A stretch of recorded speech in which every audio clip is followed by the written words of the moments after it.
entregamos este vaso, Senhor, nas tuas mãos, Senhor. Que eu sei, Senhor, que a palavra que já desce para ele, Senhor Jesus, que o teu Espírito Santo já inspirou ele, Senhor, para nesta noite nos trazer a tua santa e poderosa palavra. Agora, Senhor, nós pedimos que o teu Espírito Santo faça ele lembrar de tudo que ele estudou, Senhor, de tudo que ele meditou, Senhor, para nesta noite, Senhor, trazer e entregar para a igreja. Abençoa também a tua igreja, Senhor, para que possamos compreender, que os nossos ouvidos sejam abertos, Senhor, para ouvir a tua palavra. Usa, Senhor Jesus querido, este vaso, Senhor, porque precisamos ouvir a tua voz. E nesta noite, Senhor, tu escolheste este vaso aqui, Senhor, para entregar a tua palavra, e nós agradecemos, te damos graça pela tua escolha, Senhor. Muito obrigado, Jesus.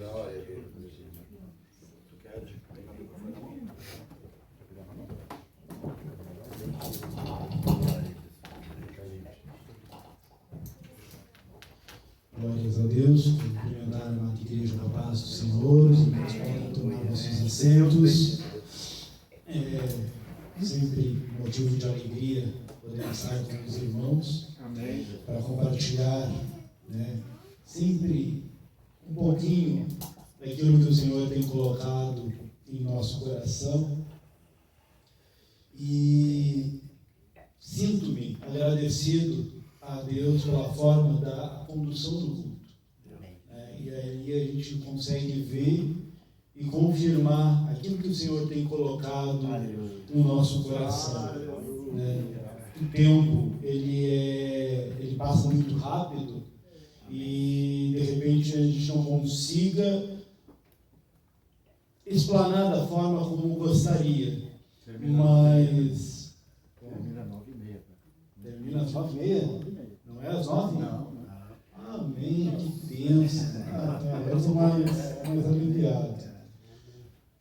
Ufa, eu ia correr para terminar antes das 9h. Não, das 7h30 às 8h é oração.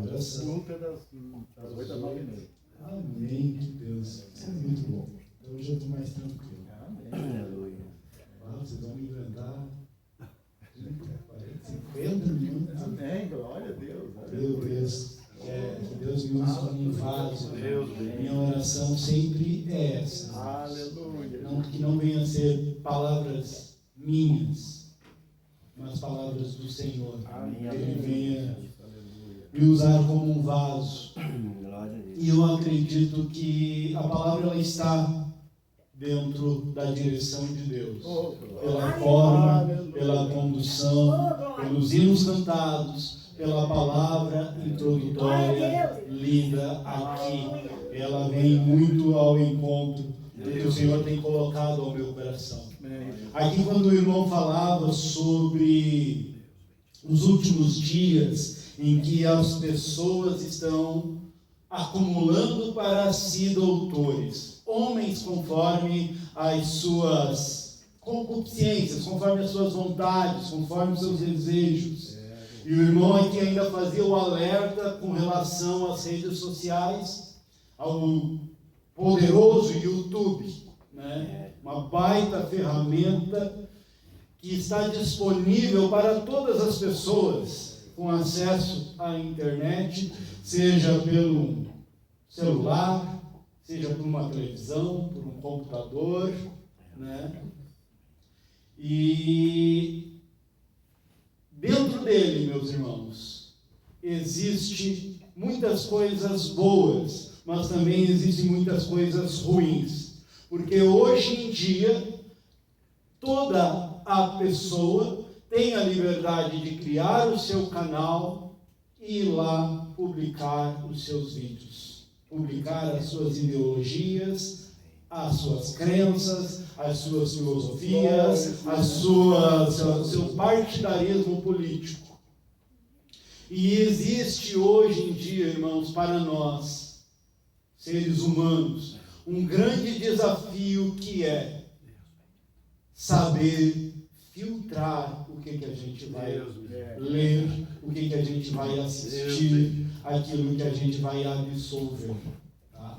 Porque alguns anos atrás, irmãos, eu digo assim, a minha infância, na época de colégio, quando a professora nos pedia um trabalho, nós tínhamos que ir para a biblioteca da escola, uma biblioteca pública, procurar livros, olhar o índice, ler, reler, ver se encaixava o assunto para fazer um trabalho que muitas vezes tinha que ser manuscrito, e daí tu te esforçava para fazer uma letra um pouquinho mais bonita, né, para poder apresentar.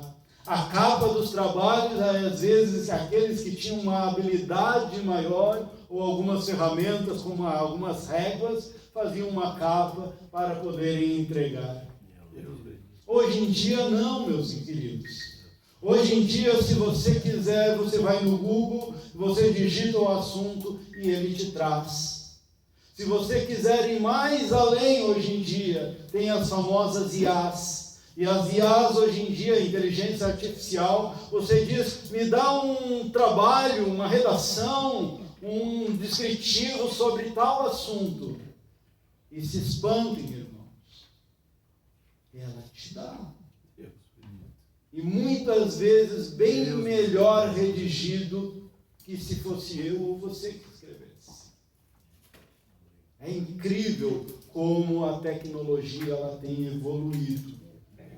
Mas isso, meus irmãos, tem trazido para nós um grande desafio de filtrar, de purificar e de saber o que a gente vai estar absorvendo.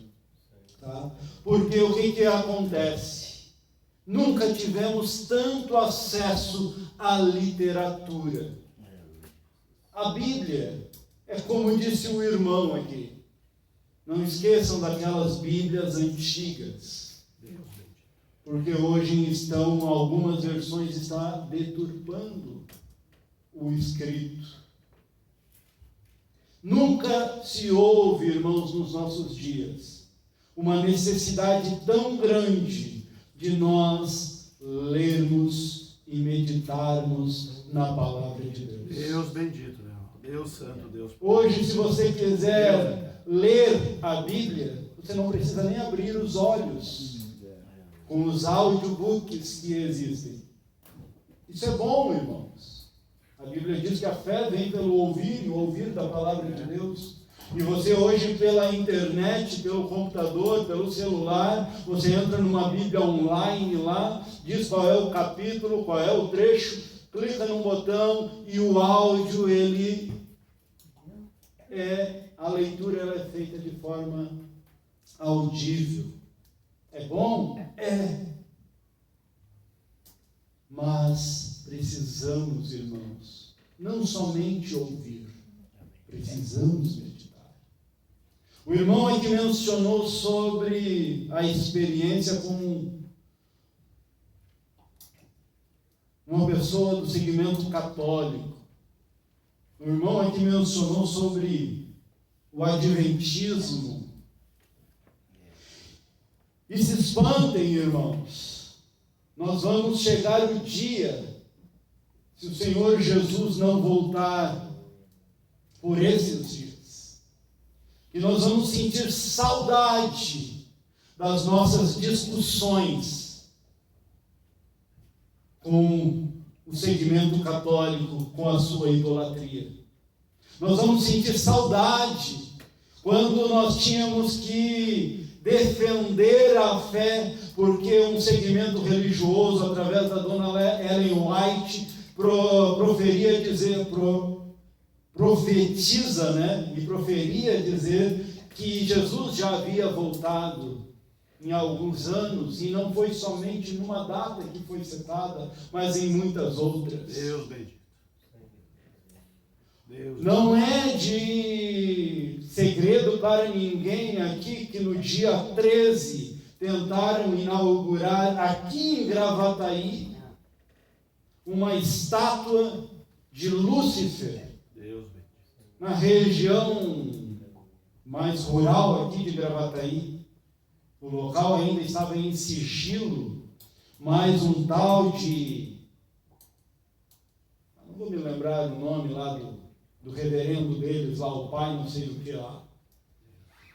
Mas ele, com os seus seguidores, mais de 100, pelo que eu tinha lido na matéria, Eles iam inaugurar neste dia 13, né, o seu templo, com uma estátua de 5 metros, se eu não estou enganado, de Lúcifer, declarando a sua adoração a ele, porque para eles, Lúcifer é um Deus.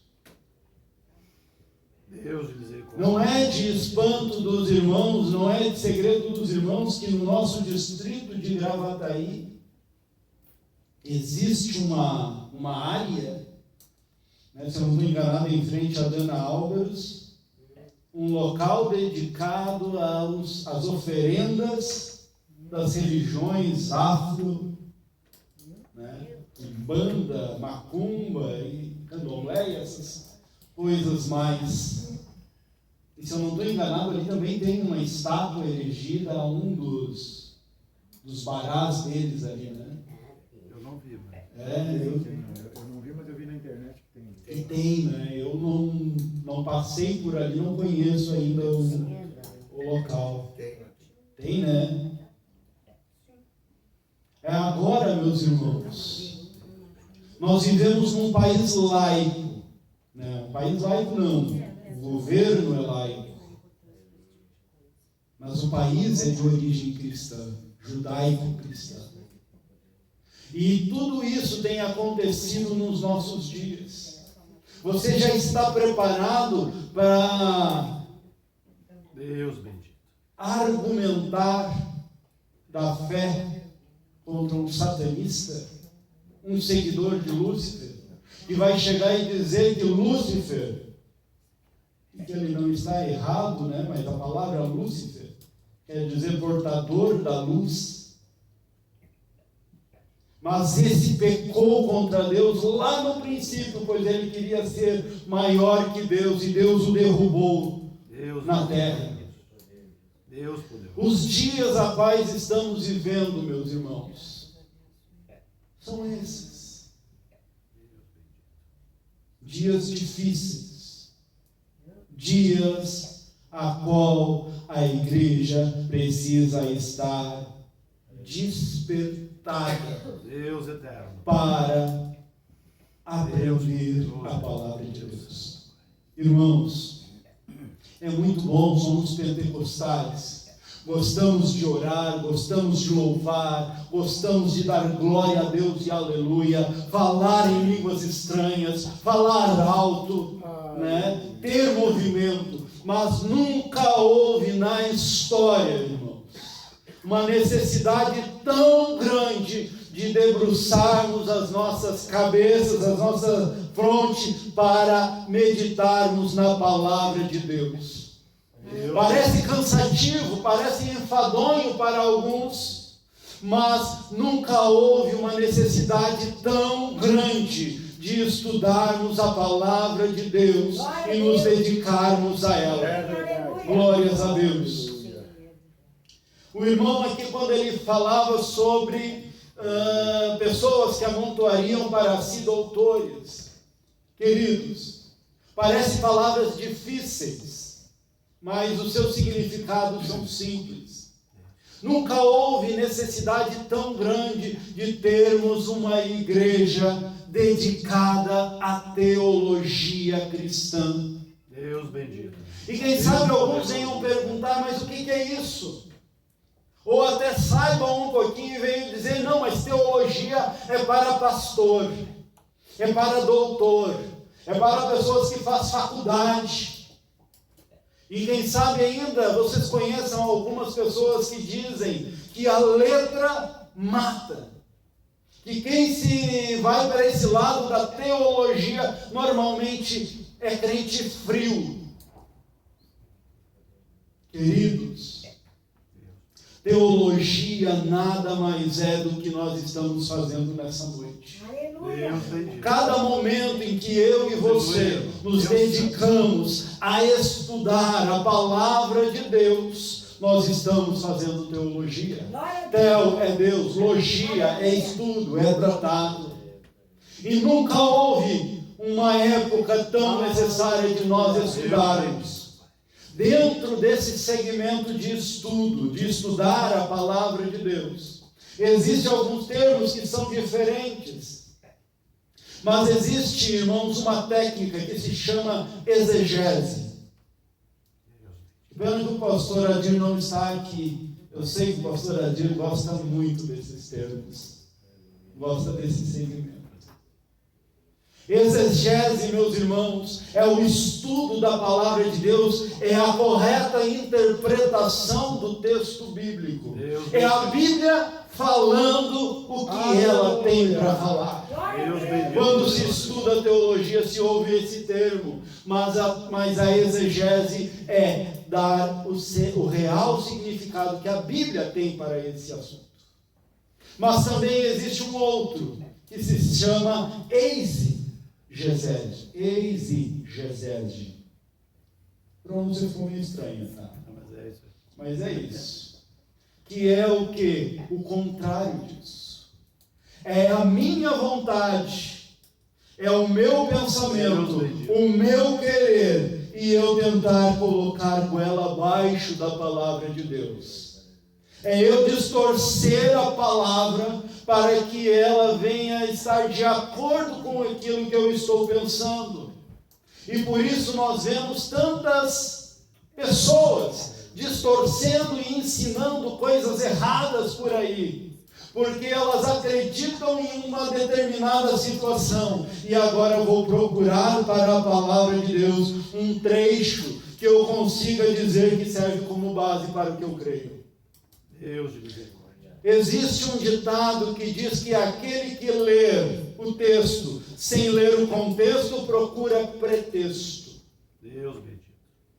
Irmãos, como filtrar conteúdos saudáveis numa época aonde está se difundindo tanto palavras distorcidas? Glórias a Deus. E a Bíblia, irmãos, é um livro tremendo, que exige dedicação. O texto que a irmã leu aqui na palavra introdutória, ela dizia assim: mas vem a hora e já chegou, que os verdadeiros adoradores adorarão ao Pai em espírito e em verdade, porque são estes que o Pai procura para seus adoradores. Aleluia, Jesus. A palavra diz que Deus procura para seus adoradores, irmãos. Aleluia. Chegou o dia, vem a hora e já chegou. É o Senhor falando, aleluia, para uma certa mulher, que a hora já havia chegado e que o Pai procura esses adoradores. E importa, irmãos, que venhamos a adorar em espírito e em verdade. Enquanto a irmã falava, me vinha à memória